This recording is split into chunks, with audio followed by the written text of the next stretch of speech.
ಇನ್ನು ಬಂಗ್ಲೆಗುಡ್ಡದಲ್ಲಿ ಅಂದರೆ ಧರ್ಮಸ್ಥಳದಲ್ಲಿ ನಡೀತಾ ಇದ್ದ SIT ಶೋಧ ಕಾರ್ಯ ಇವತ್ತು ಅಂತ್ಯಗೊಂಡಿದೆ. ಎರಡನೇ ದಿನ ಇವತ್ತು, ಮತ್ತೆ ಎರಡನೇ ಬಾರಿಗೆ ಶೋಧ ಶುರುವಾಯ್ತಲ್ಲ ಅದು. ಇವತ್ತು ಕೂಡ ಸುಮಾರು 2 ತಲೆಬುರುಡೆಗಳು ಸಿಕ್ಕಿದ್ದು, ಒಟ್ಟು 7 ಆಗಿದೆ ಅನ್ನುವಂಥದ್ದು ಗೊತ್ತಾಗ್ತಾ ಇದೆ. ಇನ್ನು ಇವತ್ತು ಸಿಕ್ಕ ಕಳೆಬರ ಪಕ್ಕದಲ್ಲೇ ID ಕಾರ್ಡ್ ಒಂದು ಸಿಕ್ಕಿದೆ. ಇನ್ನು ನಿನ್ನೆ ಸಿಕ್ಕಂತ ಅಸ್ಥಿಪಂಜರ ಪುರುಷರದ್ದಿರಬಹುದು ಅಂತ ವೈದ್ಯರು ಅಭಿಪ್ರಾಯಪಟ್ಟಿದ್ದಾರೆ. ಅತ್ತ ವಿಠಲಗೌಡನ ವಿರುದ್ಧ ದೂರು ಕೂಡ ದಾಖಲಾಗಿದೆ. ಇವತ್ತು ಏನೇನಾಗಿದೆ ಓವರ್ ಆಲ್ ಆಗಿ ಬನ್ನಿ ರಿಪೋರ್ಟ್ ಅಲ್ಲಿ ನೋಡ್ಕೊಂಡು.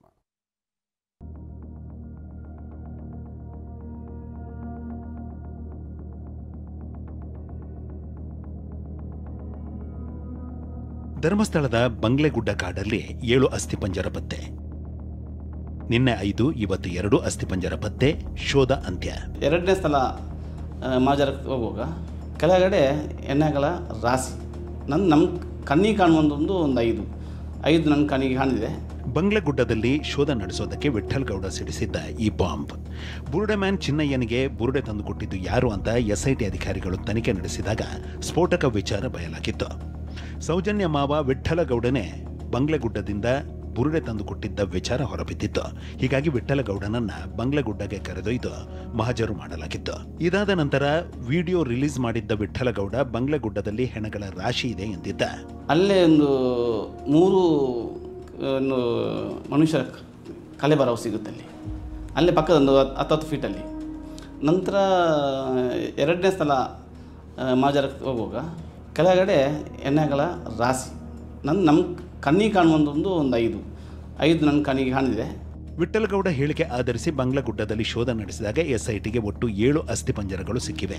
ನಿನ್ನೆ 5 ತಲೆಬುರುಡೆ ಮತ್ತು ಅಸ್ಥಿಪಂಜರ ಸಿಕ್ಕಿದ್ರೆ ಇವತ್ತು ಬಂಗ್ಲೆಗುಡ್ಡದಲ್ಲಿ ಮತ್ತೆರಡು ತಲೆಬುರುಡೆ ಅಸ್ಥಿಪಂಜರಗಳು ಪತ್ತೆಯಾಗಿವೆ. ಭೂಮಿಯ ಮೇಲ್ಮೈ ಮೇಲೆ ಪತ್ತೆಯಾದ ತಲೆಬುರುಡೆ ಮತ್ತು ಅಸ್ಥಿಪಂಜರಗಳನ್ನ FSL ತಂಡ ಪರಿಶೀಲಿಸಿತ್ತು. ಬಳಿಕ ಪ್ಲಾಸ್ಟಿಕ್ ಡಬ್ಬ ಪೈಪ್ನಲ್ಲಿ ಸುರಕ್ಷಿತವಾಗಿ ಸಂಗ್ರಹಿಸಲಾಯಿತು.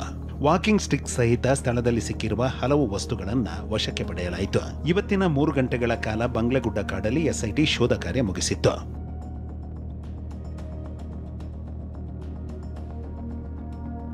ಇನ್ನು ಇವತ್ತು ಸಿಕ್ಕ ತಲೆಬುರುಡೆ ಅಸ್ಥಿಪಂಜರ ಪಕ್ಕದಲ್ಲೇ IT ಕಾರ್ಡ್ ಒಂದು ಪತ್ತೆಯಾಗಿದೆ. ಅಷ್ಟಕ್ಕೂ ಇದು ಯಾರದು ಅಂತೀರಾ?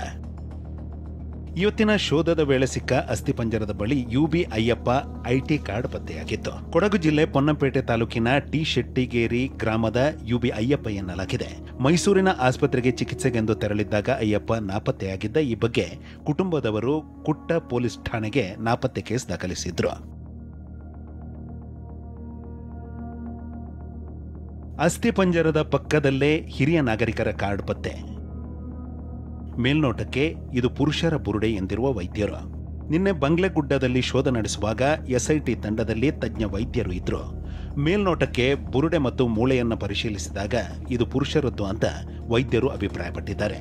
ಮೂಳೆಗಳ ಸಂಪೂರ್ಣ ವಿಶ್ಲೇಷಣೆಗಾಗಿ FSLಗೆ ಕಳುಹಿಸಲಾಗಿದೆ. ನಿನ್ನೆ 5 ಜಾಗದಲ್ಲಿ ಆ ತಲೆಬುರುಡೆಗಳು ಮತ್ತೆ ಅಸ್ಥಿಪಂಜರ ಸಿಕ್ಕಿದೆ. ಸೊ ಅದನ್ನೆಲ್ಲವನ್ನೂ ಕೂಡ ಸೆಕ್ಯೂರ್ ಮಾಡಿ ಆ PVC ಪೈಪ್ ಮತ್ತೆ ಸೀಲ್ ಮಾಡಿದಂತಹ ಬಕೆಟ್ಗಳಲ್ಲಿ ಎಲ್ಲವನ್ನೂ ತಂದು ಇವಾಗ FSLಗೆ ಕಳಿಸಲಾಗಿರುವಂಥದ್ದು. ಸೊ ಅವನ್ನೆಲ್ಲವನ್ನೂ ಕೂಡ ಈಗ ವಿಧಿವಿಜ್ಞಾನ ಪ್ರಯೋಗಾಲಯದಲ್ಲಿ ಪರೀಕ್ಷೆಗೆ ಮುಂದಿನ ಹಂತಗಳಲ್ಲಿ ಒಳಪಡಿಸ್ತಾರೆ. ಆ ಬಂಗ್ಲೆಗುಡ್ಡದ ಆ ಮೇಲ್ಮೈಯಲ್ಲಿ ಅಂದರೆ ಆ ಒಂದು ಅರಣ್ಯ ಪ್ರದೇಶದ ಮೇಲ್ಮೈಯಲ್ಲಿ ಸಿಕ್ಕಂತಹ ಅಸ್ಥಿಪಂಜರಗಳು, ಮೂಳೆ, ತಲೆಬುರುಡೆಯನ್ನು ಈಗ ಹೆಕ್ಕಿ ತರಲಾಗ್ತಾ ಇರುವಂಥದ್ದು. ಆ ಒಂದು ಮೂಳೆಗಳು ಸಿಕ್ಕಂತಹ ಪ್ರದೇಶಗಳನ್ನು ಗುರುತಿಸಿ ಅಲ್ಲಿ ಅದನ್ನು ಸ್ಪಾಟ್ ಮಾಜರನ್ನ ಮಾಡುವಂಥದ್ದು. ಆತ್ಮಹತ್ಯೆ ಸ್ಥಿತಿಯಲ್ಲಿ ಪತ್ತೆಯಾಗಿರುವ ಅಸ್ಥಿಪಂಜರ ಅವಶೇಷ. ಇನ್ನು ಪತ್ತೆಯಾದ ಅಸ್ಥಿಪಂಜರಗಳು ಆತ್ಮಹತ್ಯೆಯ ಸ್ಥಿತಿಯಲ್ಲಿತ್ತು ಅನ್ನೋದು ಗೊತ್ತಾಗಿದೆ. ತಲೆಬುರುಡೆ ಹಾಗೂ ಅವಶೇಷಗಳು ಹಗ್ಗ, ಬಟ್ಟೆಯಿಂದ ಮರಕ್ಕೆ ಕಟ್ಟಿದ ಸ್ಥಿತಿಯಲ್ಲಿ ಪತ್ತೆಯಾಗಿತ್ತು ಅಂತ SIT ಮೂಲಗಳು ತಿಳಿಸಿವೆ.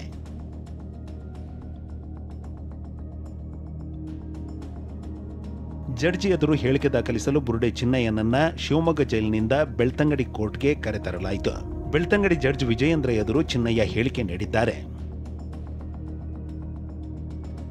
ಸೌಜನ್ಯ ಮಾವ ವಿಠಲ್ಗೌಡ ವಿರುದ್ಧ ಧರ್ಮಸ್ಥಳ ಗ್ರಾಮದ ನಿವಾಸಿ ಸಂದೀಪ್ ರೈ ದೂರು ದಾಖಲಿಸಿದ್ದಾರೆ. ವಿಠಲ್ಗೌಡ SIT ವಿಚಾರಣೆ ಮುಗಿಸಿ ಹೊರಬಂದು ವಿಡಿಯೋ ಹರಿಬಿಟ್ಟಿದ್ದಾರೆ. ಈ ಮೂಲಕ ತನಿಖೆಯ ಹಾದಿ ತಪ್ಪಿಸುತ್ತಿದ್ದಾರೆ.